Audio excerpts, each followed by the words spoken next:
Hello, this is Tom Still from the Wisconsin Technology Council, and thank you for joining us on today's edition of WisBusiness.com, the show.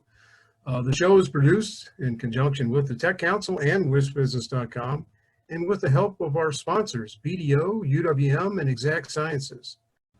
Welcome back. I want to talk a little bit about upcoming events.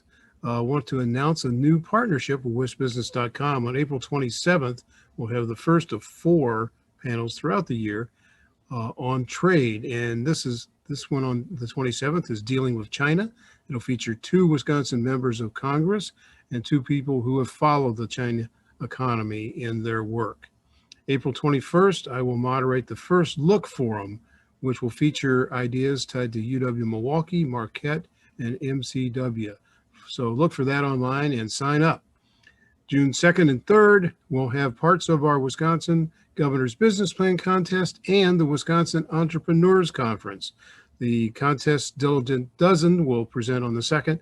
We'll hold the rest of the conference on the 3rd. And by the way, one of our keynote speakers is Wes Sroll, who has recently raised a big amount of money for Fetch Rewards. Recent events, March 24th, we talked about the Wisconsin Fund proposal, and April 1st, we talked about academic R&D in the Wisconsin economy. Next up, we'll have an interview with Eric Oakland and Marita Herkert Oakland of Relumed. Hi, this is Tom Still from the Wisconsin Technology Council, and welcome back to the show. Our guests today, Eric Oakland and Marita Herkert Oakland, who are co-founders of Relumed, and we're going to hear a little bit about their own entrepreneurial journey and what Relumed does. And by the way, they're a part of the mentoring process for this year's Governor's Business Plan Contest, and so we're really excited to have them as a part of that and working with other entrepreneurs like themselves on some really solid advice. So if we can, just start with your own entrepreneurial backgrounds. I know that you've each been entrepreneurs in your own right, and this is really the first time that you've paired up, even being husband and wife, first time you paired up on an enterprise. So tell us a little more about yourselves. Absolutely. Well, Go ahead. I'll say that the entrepreneurial journey wasn't really in the cards for either of us growing up. It wasn't necessarily something that we sought. Before we got married, I had my hard skills and experience in design, and I was living in Chicago, and I wanted to be a designer, and I wanted to take off on my own and kind of be my own boss and that sort of thing, and work directly with clients because I wasn't enjoying the experience I had working for others as a designer. Yeah. And I also knew that I had kind of a time limit to figure out if I could make it work before getting married, right? Before having the responsibility that we wanted to, the life that we wanted to embark on. And so I took that journey, and since then doors have opened. So following the thing that I was passionate about and aligned with my skill set opened a lot of doors. And we moved up to Madison in 2008. And I focused my freelance consultancy into branding and kind of designing things, stories, in as few elements as possible, logos, taglines, etc. And in 2010, an opportunity came from my network here in Madison and in the larger Wisconsin area to create whiteboard videos. So in 2010, there was a big kind of push for that, 2011, 2012. And so we built up TrueScribe around that with a couple of other partners. That was a fantastic success, fast growth for a service company. Learned some lessons along the way, and have since learned that there were lessons we should have learned along the way. And then in 2015, we launched software that would allow you to enter text and output video in a whiteboard style. And that company was called Squiggle. And again, I have some partners that have built that out.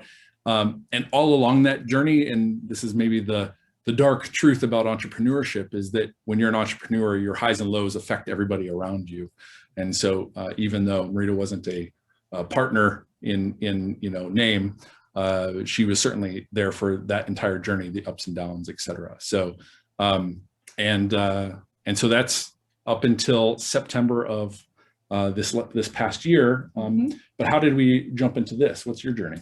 Yeah, so I am an accidental entrepreneur. My background is in social work, And so I worked in program management and evaluation for several years until taking time to let TrueScribe grow by helping raise our family and being what I call the eye of the hurricane. And so I was able to do that for several years, and then worked with TrueScribe for the last few years in marketing, and was really able to build up their online marketing presence.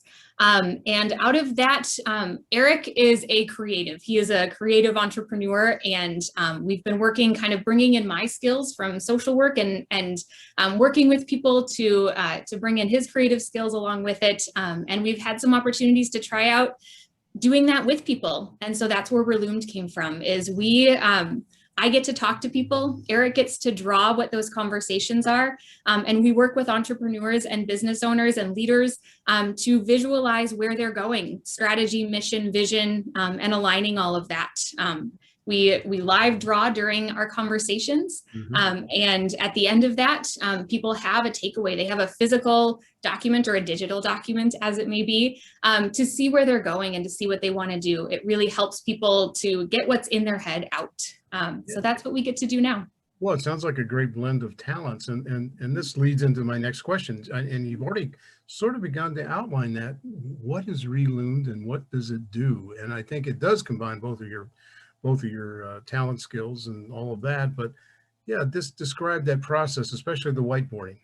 Yeah, why don't you? Yeah, so what this graphic facilitation, visual facilitation has been around for a long time. We've got whiteboards in our boardrooms for a reason. They're meant to be used. But that visualization process isn't just about creating cool pictures.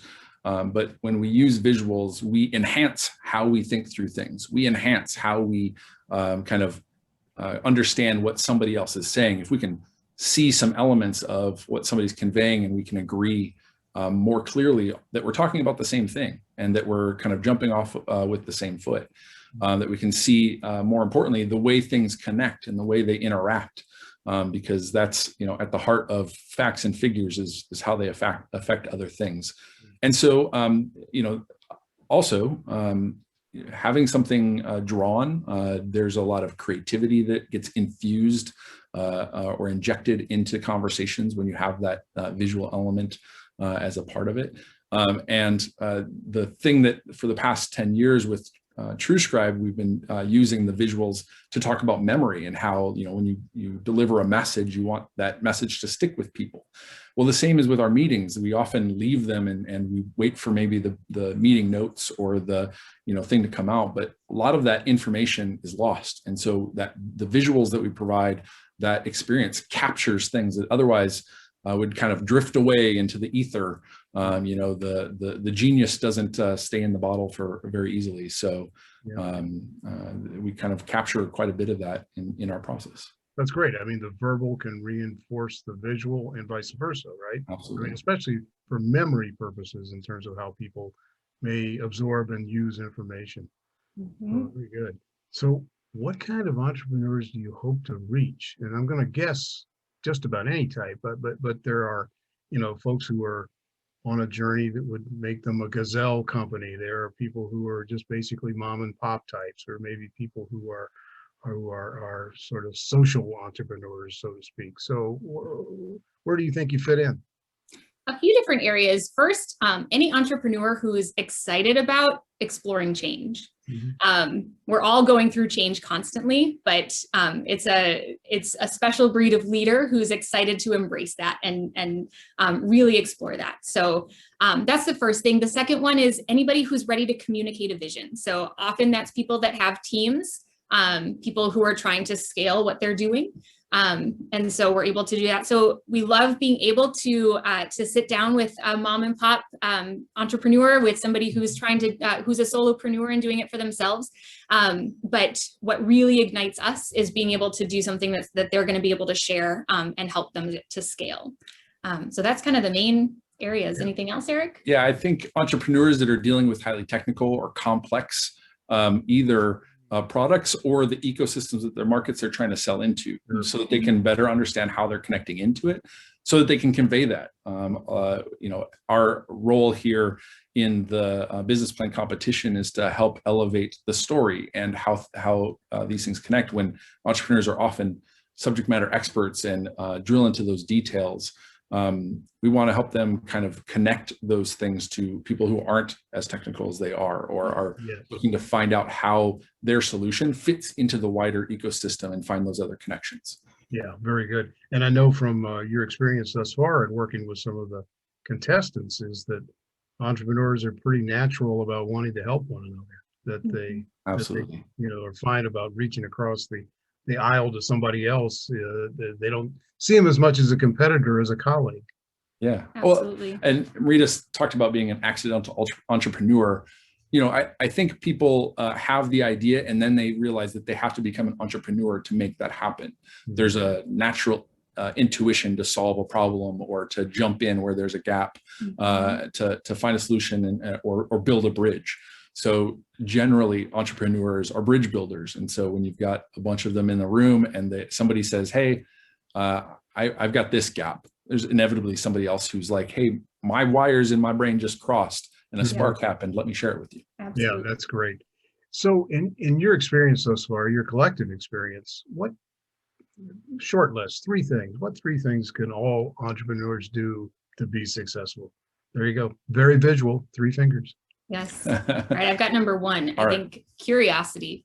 Often taking on a framework of curiosity and being willing to say, like, I've done this like this. Do I keep doing it or do I do something different? Is this working? Is it not? Just being open to asking those questions will allow you to continue that entrepreneurial journey in a way that feels authentic and really helps you grow. It can be easy to get stuck or to hold on to what you think is right, but having that curiosity is really important. What do you think is another one? Number 2, to clarify the vision that they have, the change they want to make in the world. By doing that, they not only are better able to kind of focus their energies, but attract the right investors and partners and talent to come into their organization and push that boulder in the same direction. And not get tied up in, other people's agendas or other people's vision for what they may be. And a strong vision kind of acts as a guide, but also as armor as they go through this life as an entrepreneur. Yeah, very good. And I'd say the third one would be knowing your strengths. As entrepreneurs, especially as you're getting started, you're expected to do all of it. But if you're going to scale, if you're going to grow, if you're going to bring this thing to reality, you need to know where your strengths lie, because there's going to be barriers to that, or there's going to be limits to that. And you need to bring people in those right areas to help you amplify your strengths and to make sure that your business can grow. Yeah, absolutely. All part of building that team. Yep. Well, thank you, Eric and Marita, for joining us today for the show. And we really appreciate all the work you're doing with entrepreneurs like yourselves to help them gear up and get ready. So, all right. Thank you all. Thank you so much, Tom. Thanks for having us. Absolutely. Thank you again, Eric and Marita. Great job that they're doing with our contestants with the Governor's Business Plan Contest. In today's Tech Metrics, we want to continue our look back at Vision 2020, which was first published in 2003 by the Tech Council, and it was a scorecard that set some goals for where Wisconsin's tech-based economy needed to be come 2020. Well, for our 2021 white papers, we examined some of the goals that were set back in 2003 about how they've actually performed against reality. In today's look, we're going to just focus a little bit on gross state product. In 2000, it was $173.5 billion. The goal for 2020 was set by our economists and our members of our board at $345.2 billion for 2020. Well, remarkably close. When you look at the gross state product for 2020, the actual figures were $347.3 billion. So I know $2 billion is a lot of money, but still that's pretty close for an estimate. And we ranked 20th among the 50 states, which is pretty much commensurate with the size of our population. So I would really encourage you to learn more about Vision 2020 and some of the goals that have been set over time and how we're doing, how we're performing. In some cases well, some cases we're a little sideways. but so you can learn more by going to our website. Thanks again to our sponsors, BDO, UWM, and Exact Sciences. We'll see you next time.